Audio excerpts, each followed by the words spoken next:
En aquel tiempo Jesús dijo a sus discípulos: velen y estén preparados porque no saben cuándo llegará el momento. Así como un hombre que se va de viaje, deja su casa y encomienda a cada quien lo que debe hacer y encarga al portero que esté velando, así también velen ustedes, pues no saben a qué hora va a regresar el dueño de la casa, si al anochecer, a la medianoche, al canto del gallo o a la madrugada. No vaya a suceder que llegue de repente y los halle durmiendo. Lo que les digo a ustedes, lo digo para todos. Permanezcan alerta. Palabra del Señor.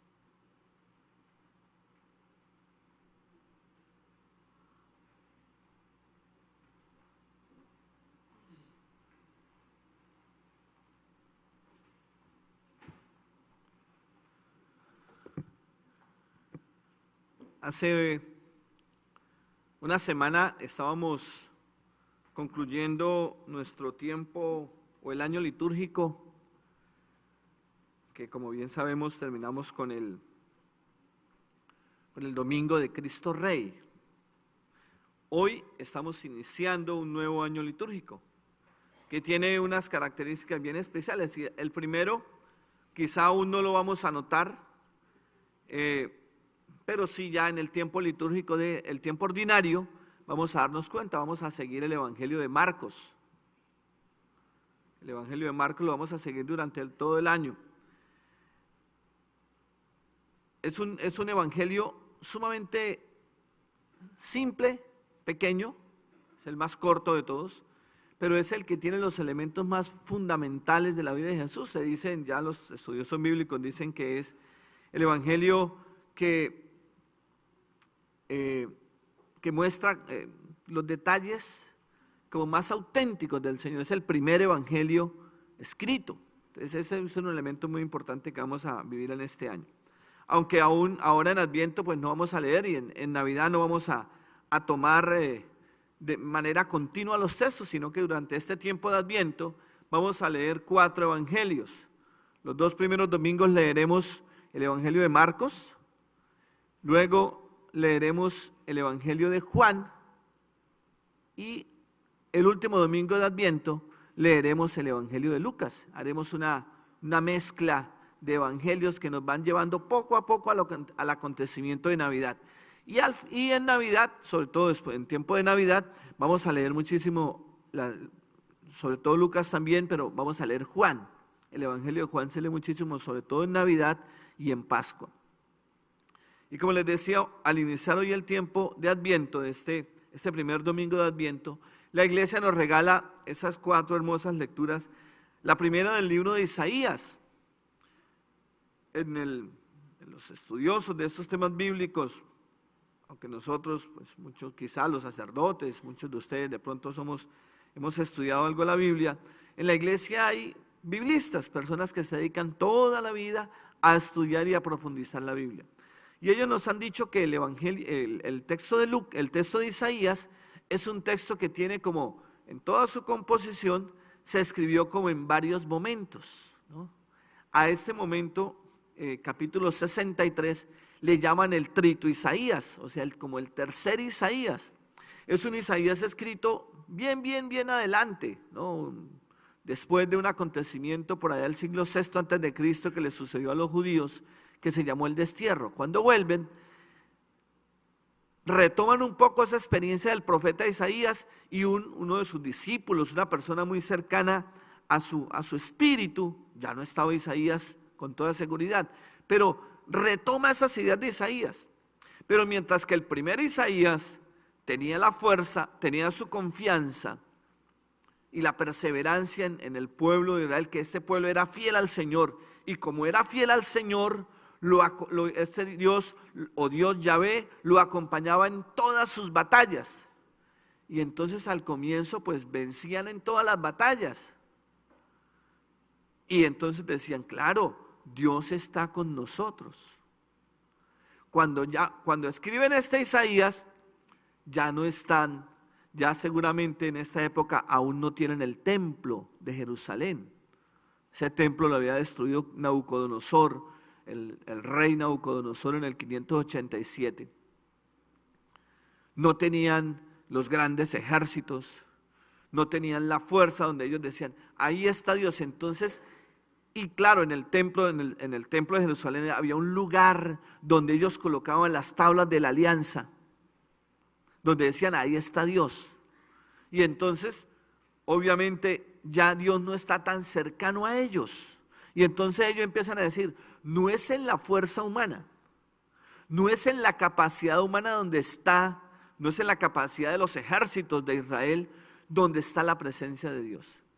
Dios está en el cielo. Y por eso hoy el profeta decía, baja nuestra tierra, baja, y se retiran. De todos modos, la presencia de Dios es una presencia, dirían algunos teólogos, tremenda. Por de ahí viene todo el tema del temor de Dios. Dios no puede ser visto, no lo podemos comprender. Es una experiencia que supera nuestros propios pensamientos, supera nuestra inteligencia, supera las capacidades humanas. Dios trasciende la realidad humana. Y entonces dice hoy Isaías, cambia de actitud por amor a tus siervos. Es una súplica. Y a las tribus que te pertenecen, ojalá rasgases el cielo y bajases, derritiendo los montes con tu presencia. Bajaste y los montes se derritieron con tu presencia. Es esa mirada de Dios menos soberbia, en una relación con Dios más de entre criatura y creador. Y esa es la imagen que nos presenta todo el tercer Isaías desde el capítulo 56.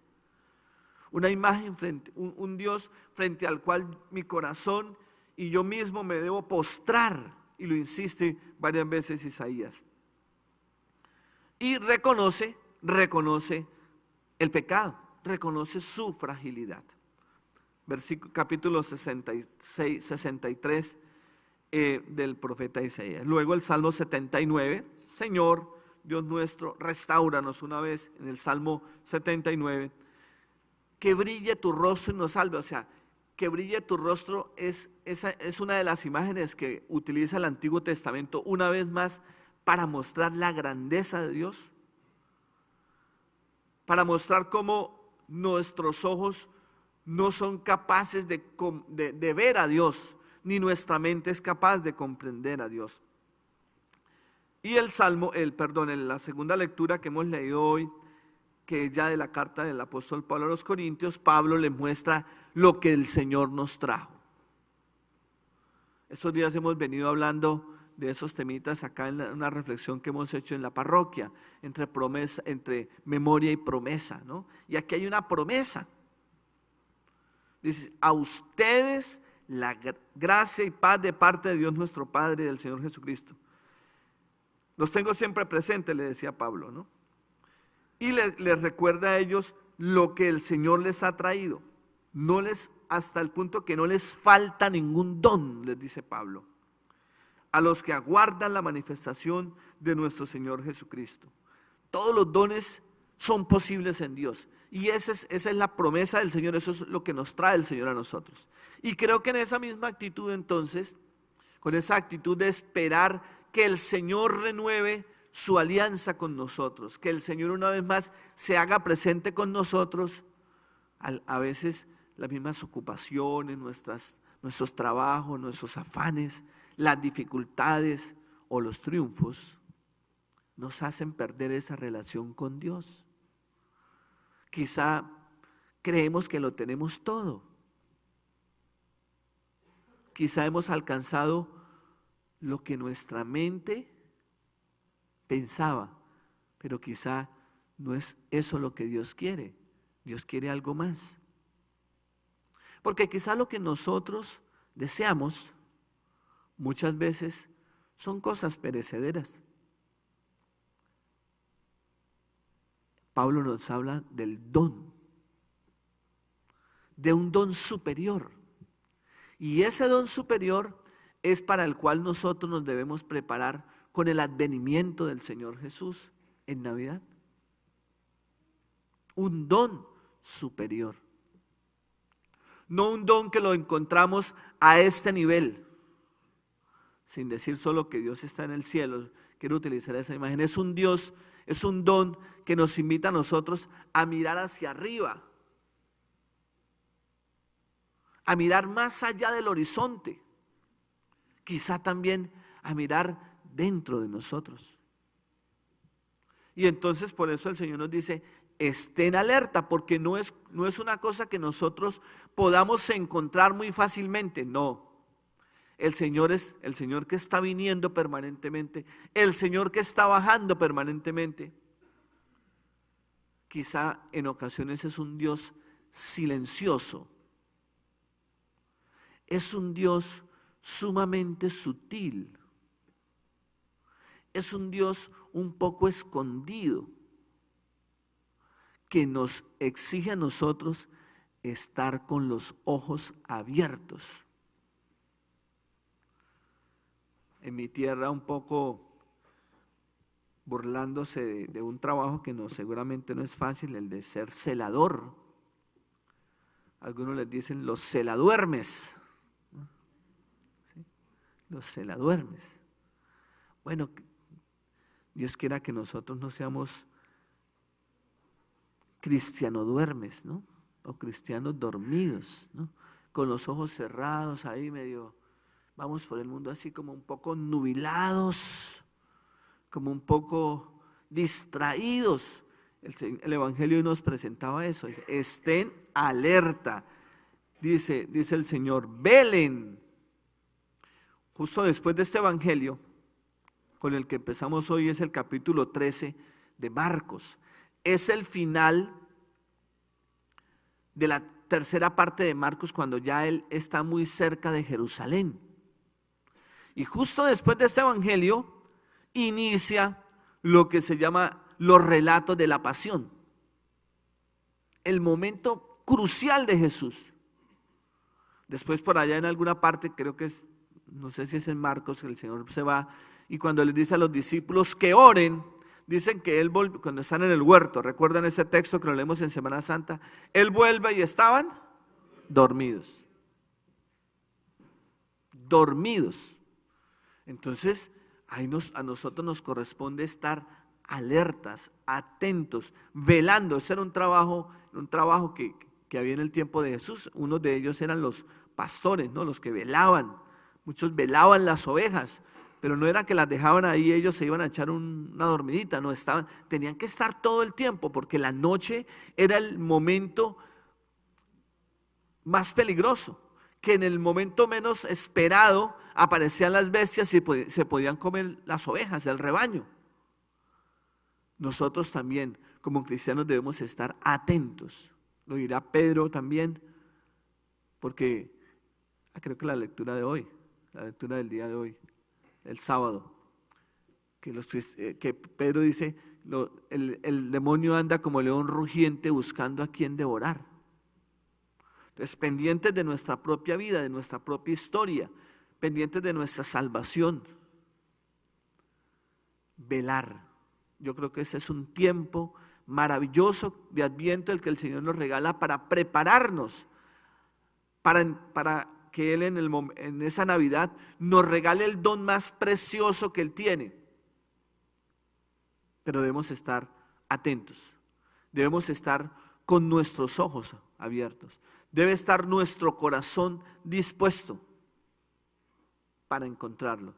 Y una manera de encontrarlo, lo dice un documento de los obispos de América Latina, es en los pobres, en los que más sufren. Lo decíamos en la oración, ¿no? En la oración colecta que yo hice al comenzar la Eucaristía, decíamos que abramos nuestro corazón a los que más sufren, a los más pobres. Y aquí entendemos los más pobres no simplemente como aquellos carentes de recursos materiales, también, pero es sobre todo aquel que necesita de Dios. Pero si nosotros no tenemos nada que dar, para eso el Señor nos regala este tiempo, para que nos llenemos de su presencia, esperándolo con amor, recibamos todos los dones que el Señor nos quiere conceder. Ese Dios que ya, esa promesa o ese deseo que tenía Isaías de que el Señor bajase, que rasgase los cielos, ya sucedió. Pero la iglesia nos regala año tras año esta fiesta de Adviento para que lo recordemos, para que no se nos olvide. Dios viene una vez más a nuestras vidas. Puede estar llegando hoy, en este momento, a nuestro corazón. Que nosotros tengamos ese corazón dispuesto, ese corazón alerta, ese espíritu en vela para recibirlo. Amén.